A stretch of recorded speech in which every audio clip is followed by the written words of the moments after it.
Hello and welcome to the book chat of Force Magazine. I have with me Mr. Dhirendra Jha, journalist and author of several books. Uh, the books on Hindutva politics is the specialty of Mr. Jha, and almost every book that he has written so far has pertained to some aspects of the subject. And this is our latest book, which we are talking about. And as you can see, I have read it cover to cover, marked portions, highlighted portions for future reference. And I think this is a book which is a collector's item. It will be used and reused by several authors in the days and years to come. So, congratulations for this book, and thank you for agreeing to talk to me. Thank you. Thank you. Thank you for calling me. Yeah. The most obvious question that occurred to me was that why a book on Golwalkar today?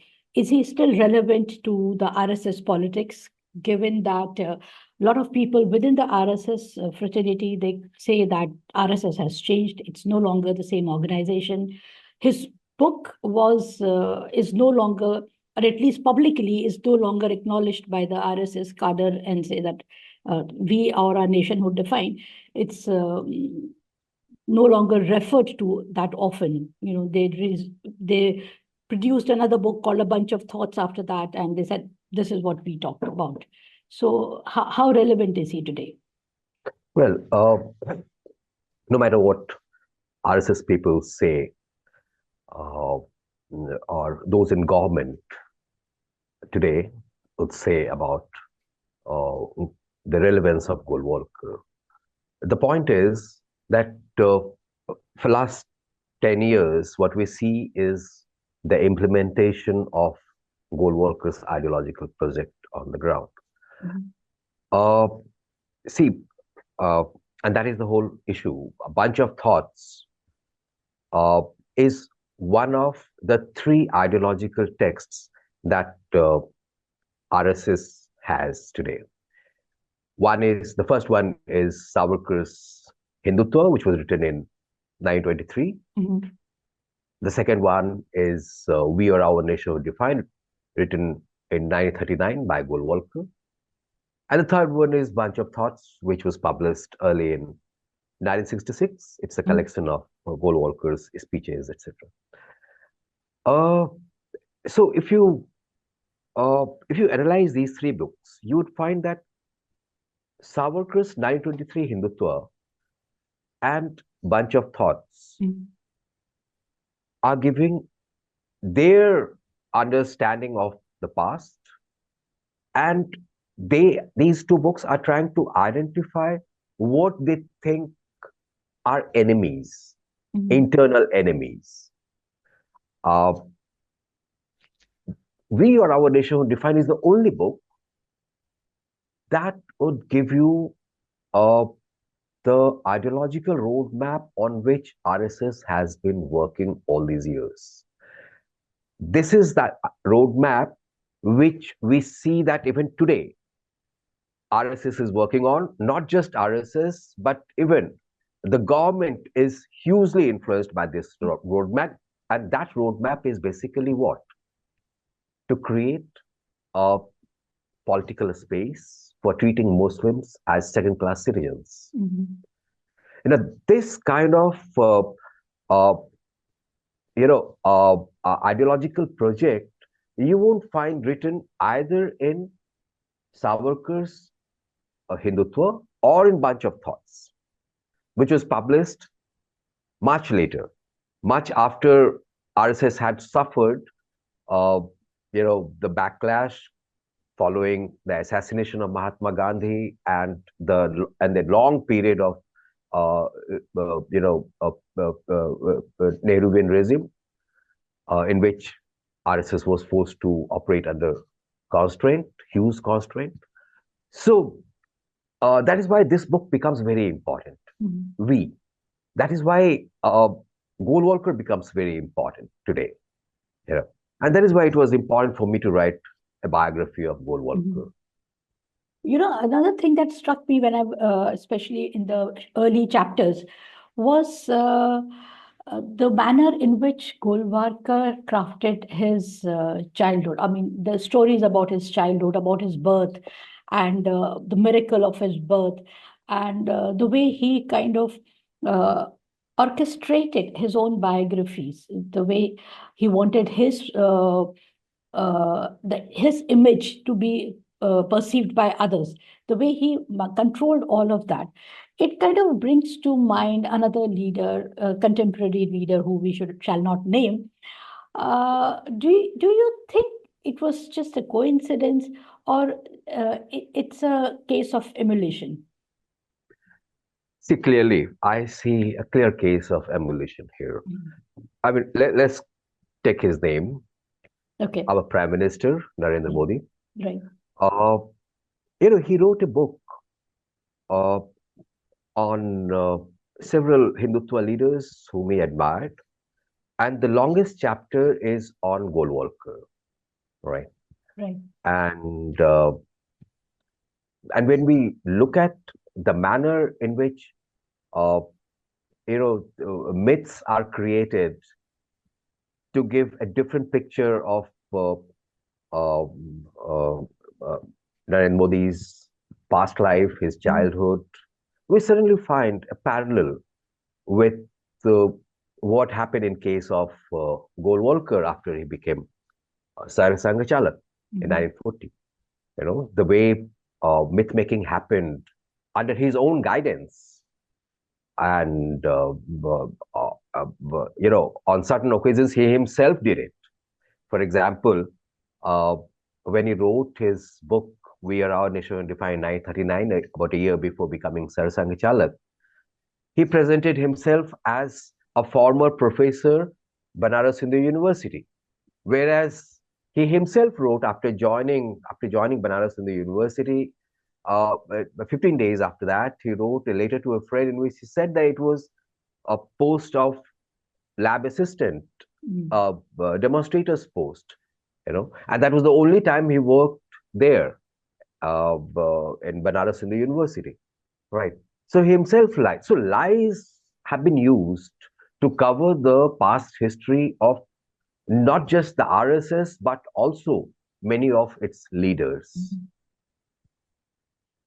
Uh, Is it fair to say that Golwalkar, through his We Our Nation or Our Nationhood Defined, was the person who gave the ideological mooring to the RSS more than Hegrawar, who founded the organization?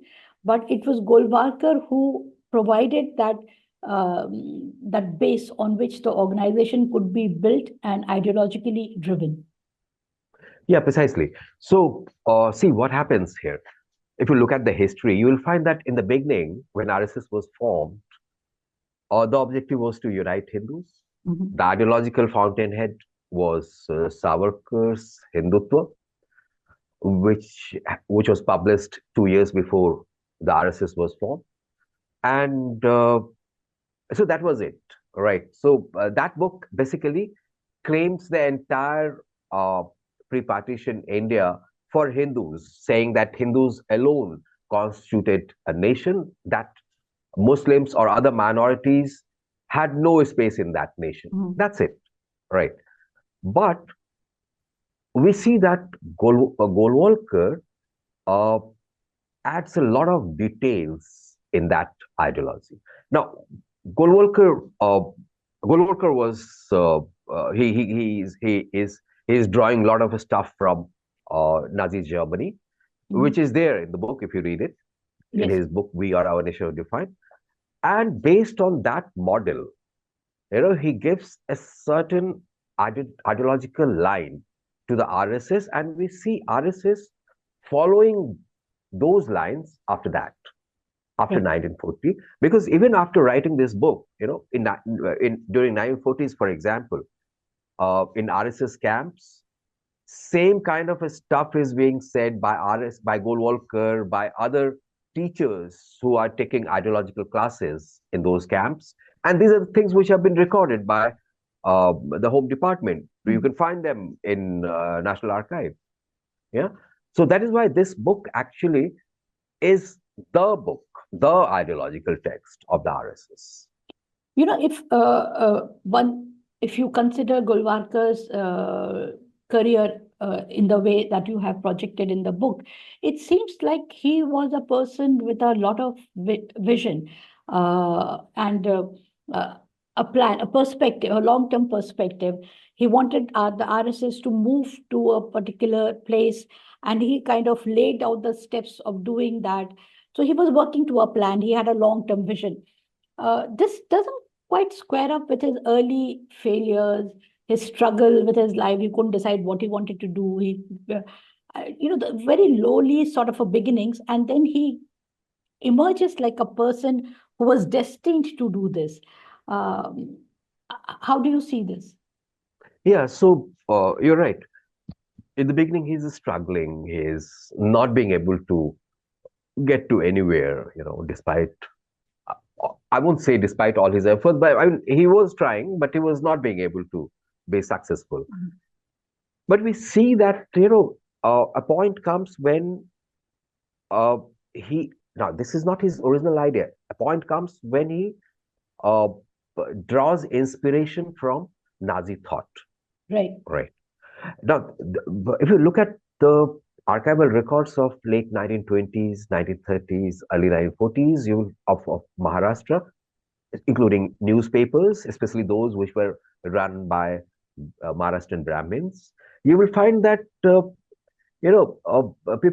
many people were getting fascinated with European dictatorships.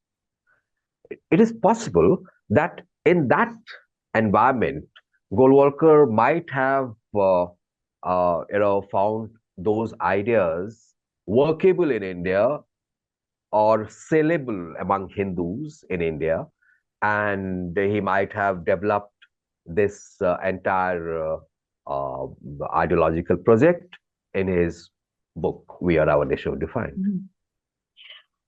Mhm. This brings me to the next question, which is what was it with Marathi-speaking Brahmins and their fascination with fascism? You also refer to it in your book that the early people from Munje to Savarkar and all of them, they were hugely fascinated by that. And in fact, you record incidents also where he went to meet Mussolini. Munje goes to meet Mussolini. What was it about Brahmins from Maharashtra and their fascination with this subject? So here we are talking about that section of Maharashtrian Brahmins who were basically Brahminists. Mm-hmm. There were many Brahmins in Maharashtra who got liberated from their caste moorings, and they joined progressive movements, national movements, Mm-hmm. and so we are not talking about them, right? We are talking about that particular section, the Brahminist section of Brahmins, Maharashtrian Brahmins, right? Now, there were two specific things that fascinated these people in those days. One was the issue of, uh, you know, uh, uh, a strong leader, which they found because they wanted to, they still had nostalgia for Peshwa rule. You see, Okay. they wanted to re-establish Peshwa rule because that was the time when basically Brahmins were ruling that area. Yes, yes. Peshwas were Brahmins, right? Right. So they had this fascination for a strong leader and a regimented system, because that regimented system allowed perpetuation of Brahministic structure, Mm-hmm. you see, which was facing threats by new ideas which were coming, new, kind of leaders which were emerging and providing some kind of insecurity complex to these people. And that included, for example, the Dalit movement, anti-Brahmin movement, which was becoming very strong in those days. You see, so it was important for that Brahminist section Mm-hmm. to tell, uh, Dalits and the entire Hindu society that let's not fight among ourselves, let's fight against Muslims.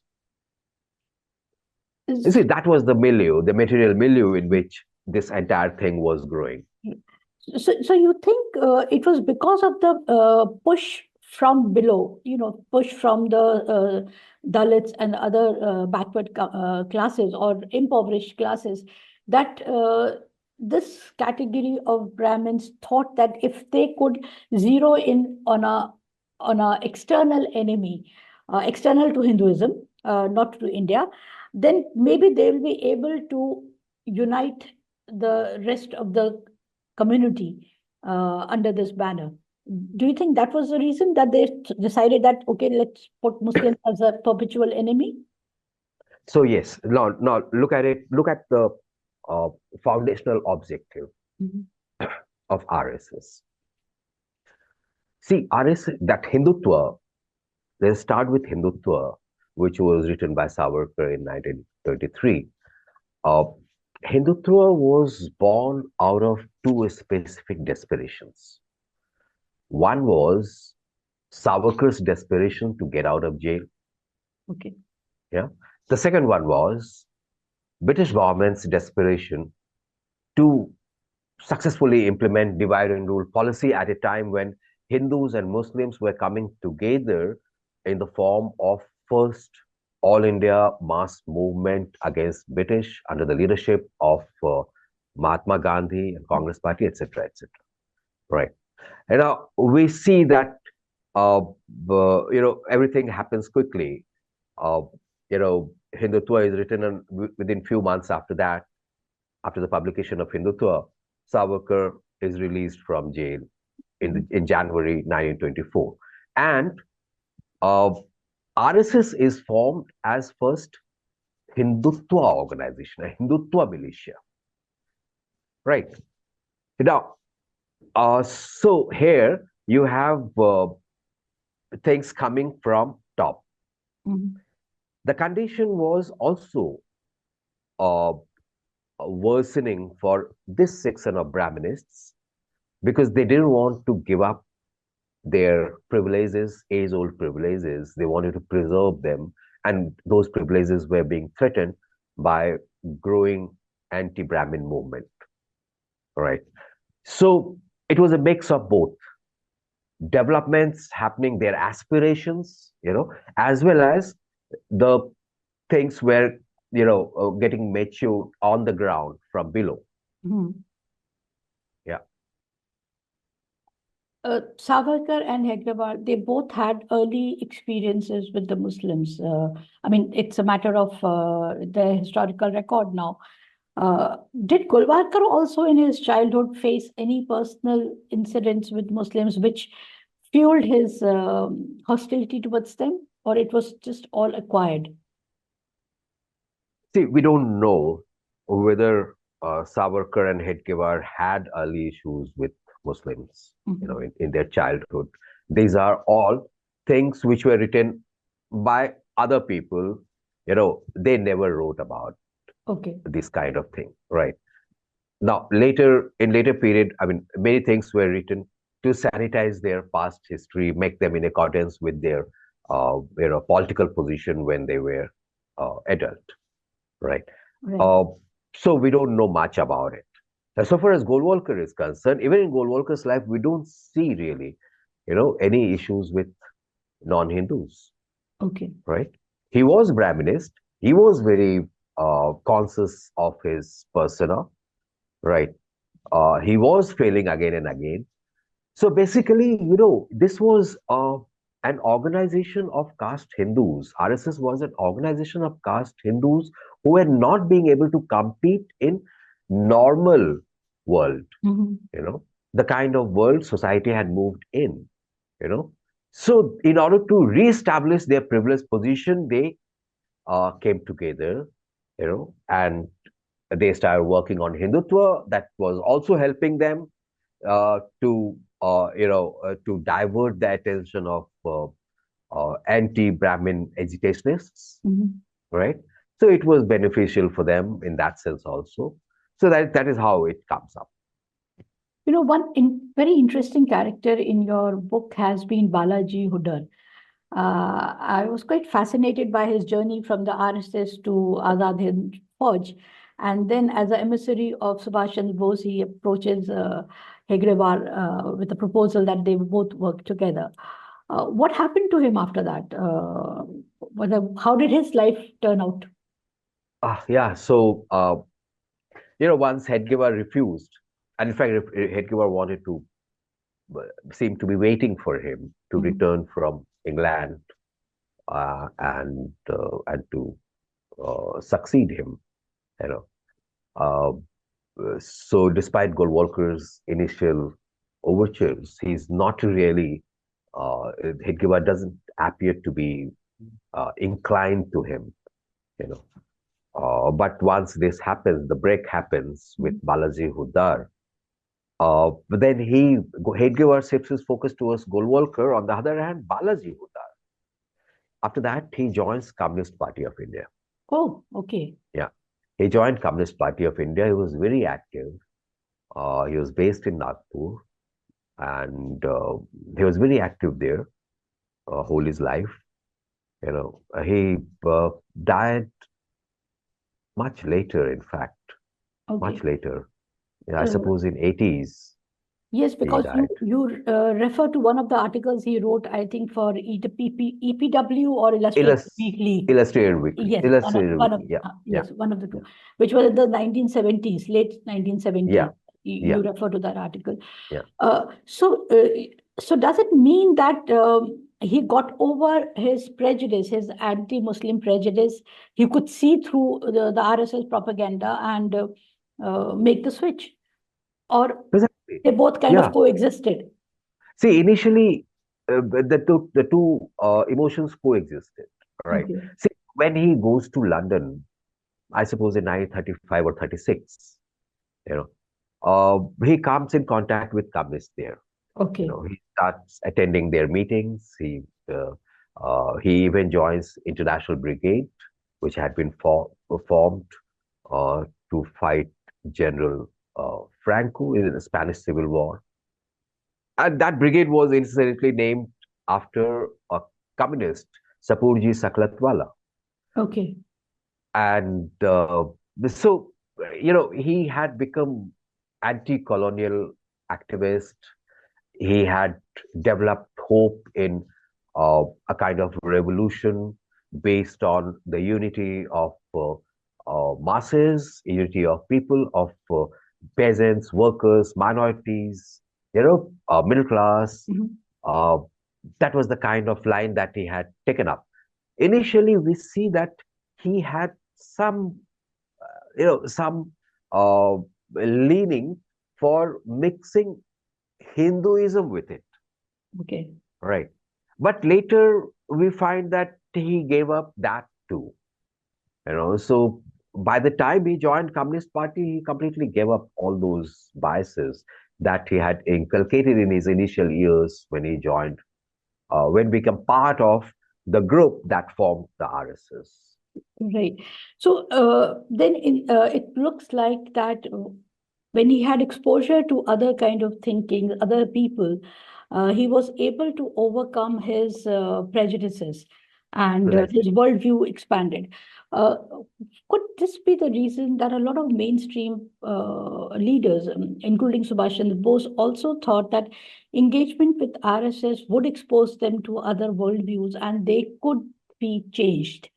Uh, could this be used as an example to explain this behavior?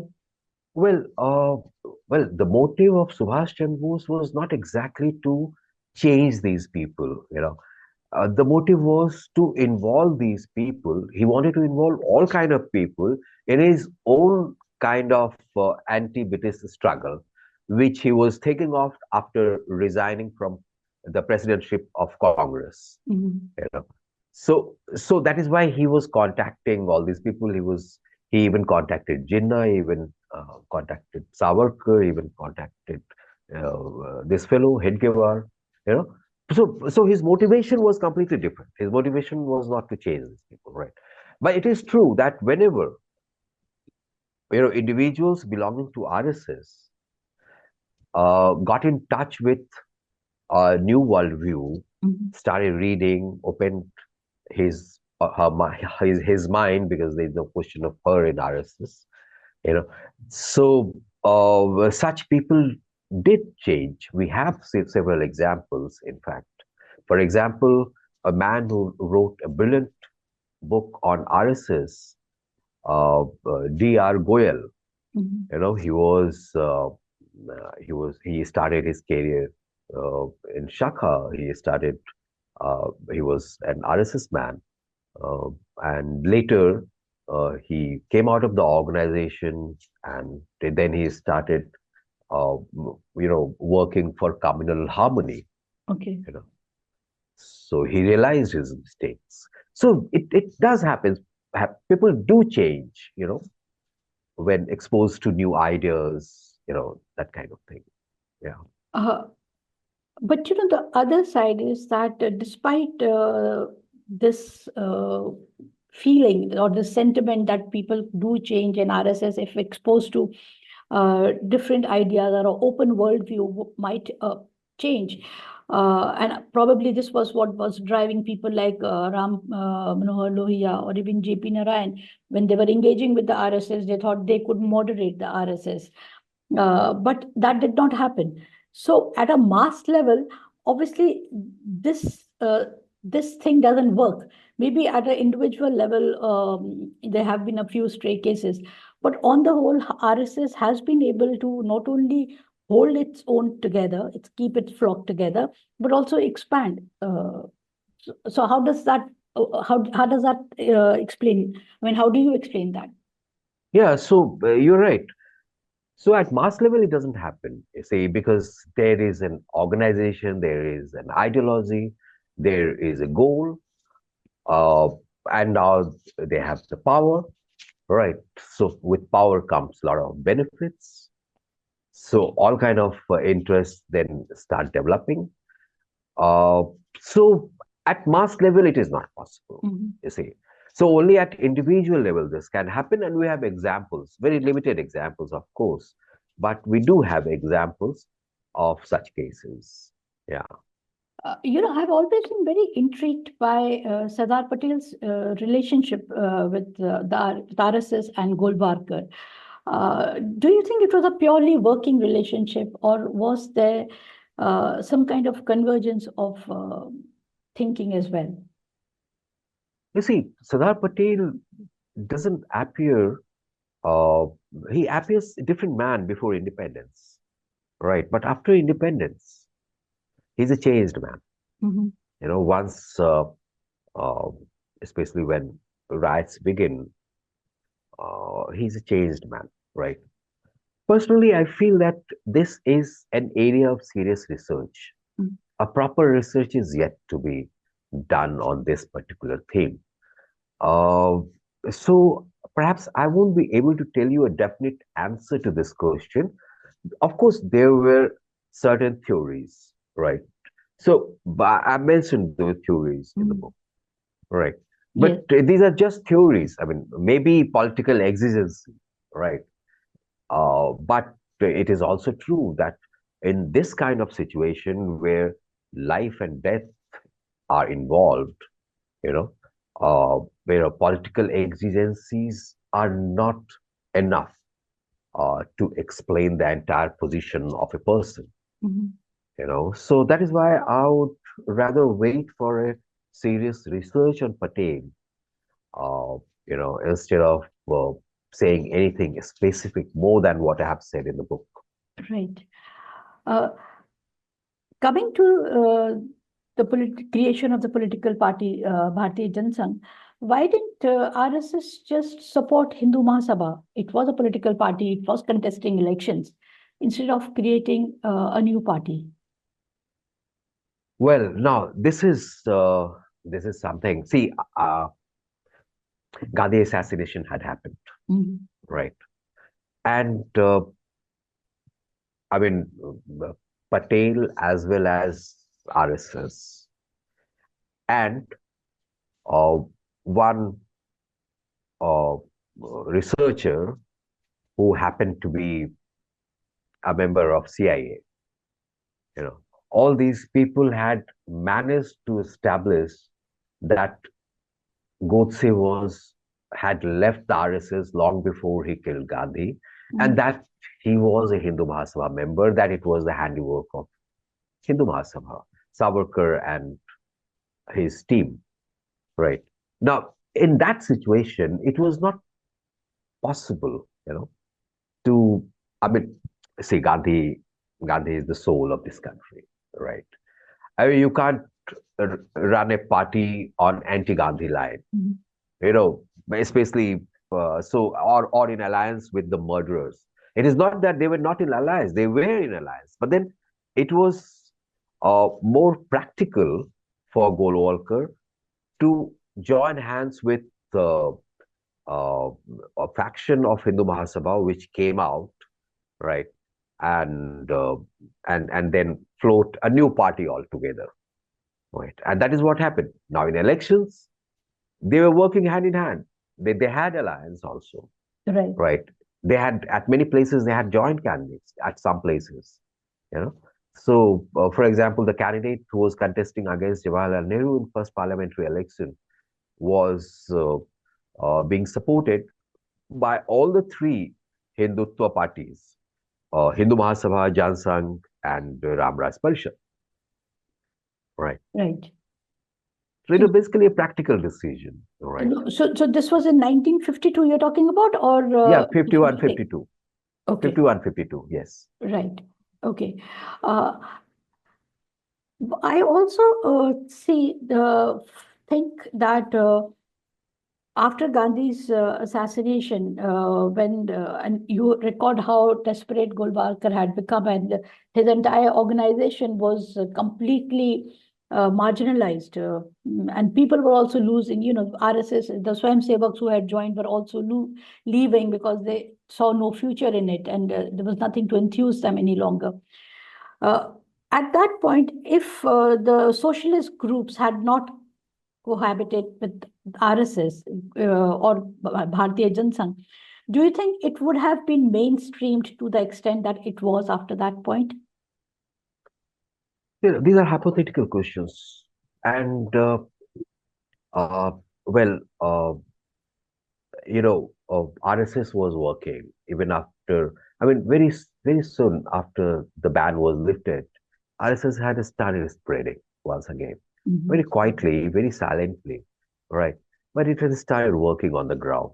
And so it was really for a quite long haul. And we see that Jansang was, of course, not doing well in the initial years, Mhm. but because RSS was working on the ground regularly, uh, so I mean, the government should have thought of that, should have taken some position against RSS, against Golwalkar, and many things, many decisions which were required to be taken in those years were not taken, right? So, for example, the uh, probe into the conspiracy angle of Gandhi assassination, right? So uh, that investigation would have gone to Nagpur headquarters, because we see that only 3 weeks before the entire process to murder Gandhi began, uh, Golwalkar issued a kind of fatwa to kill Gandhi, Right. right? So these were the decisions which uh, the governments in those days should have taken.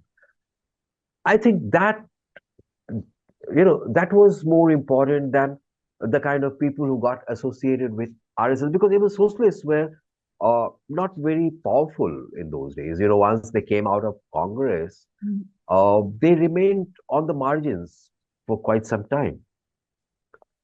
Right. Yeah. Is it fair to say that today, given the reach of the RSS and given its ideology, which hasn't changed, which hasn't evolved with times, uh, it is one of the major internal security threats to the country? Precisely. So this is like, you see, you know, uh, what we are talking about, the organization that we're talking about is an organization that was shaped by a Nazi. Okay. Golwalkar was a Nazi. And that becomes very obvious if you read his We Are Our Nation Defined. Right. You know, uh, if that organization is controlling everything in a democracy like Mhm. India, then obviously there is a threat to the democracy, to all kind of rights and law and order and the constitutional arrangement, uh, which are you know uh, inherent to any democracy. So of course they pose a threat, a security threat to Indian democracy. Their fundamentals have not changed. Right since then, right since 1940, when Golwalkar becomes Sar Sanchalak, their Mhm. fundamentals have remained the same. You see, the problem is that people are not addressing the elephant in the room. People are. I mean, fine. Golwalkar was, uh, you know, anti-Muslim. Golwalkar was leader of Hindutva. Golwalkar was architect of RSS. These are fine, okay. But the point is that Golwalkar was also a Nazi, and that he had given a Nazi model for India, and that on that Nazi model, RSS kept working all these years, and that Nazi model is getting implemented in India these days. And this problem of not addressing the elephant in the room is not specific to pro RSS writers alone. Even some of the liberal writers like Ramchand Guha, you know, he writes a book, Makers of Modern India, in which uh, he talks about Golwalkar also. He writes biographical pieces of several leaders whom he considers as makers of modern India. Uh, One chapter is on Golwalkar. He just remains silent on We or Our Nation Were Defined, as if that never happened in Golwalkar's life. Similarly, you have Jyotirmay Sharma, Mhm. who wrote a book on Golwalkar, Terrifying Vision. He clearly writes in the preface that We Are Our Nation Defined was not authored by Golwalkar, that it was authored by Babarao Savarkar, the elder brother of V.D. Savarkar. Right. So you have to address the elephant in the room. Right. Once you do that, then you will be able to understand the kind of problem that India is facing, Indian state is facing, Indian democracy is facing, Indian people are facing. So, what is the way forward? What do we do? How do we counter this ideology? Because it has to be countered by another ideology. But what is that another ideology? What is the vision that we can give, or our politicians should be giving to the people of India?